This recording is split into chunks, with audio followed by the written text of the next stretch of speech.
Earlier this month, the Superior Court for the District of Columbia lifted a mask mandate that was put in place at the start of the COVID pandemic. Over 3 years ago, the judicial system, like many other systems, came to a halt. While a small number of emergency legal matters were handled by video conference, all other matters were largely delayed. Over time, Superior Court began prudently phasing out these restrictions. Now, with the last pandemic restriction lifted, I wanted to talk about how all of this affected the criminal justice system in DC, what we have done in response, and the important role our community plays in the fair administration of that system. It comes as no surprise that crime did not stop during the pandemic, but our ability to move cases forward through the criminal justice system largely did. For example, a person charged with a felony offense must be indicted by a grand jury before being tried in court. For 6 months in 2020, there were no sitting grand juries.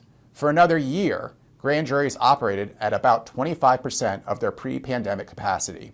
With social distancing, masks, and a number of other pandemic-related restrictions slowing down their work even further.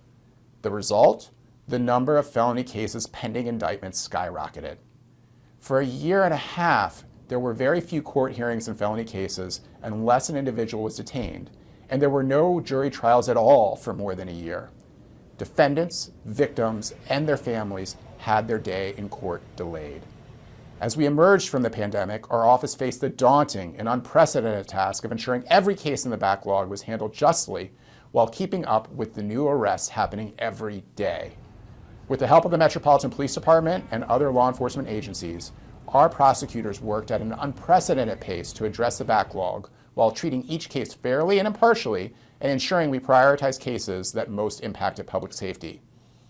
Our victim advocates worked around the clock to ensure that victims and witnesses were supported throughout the delay.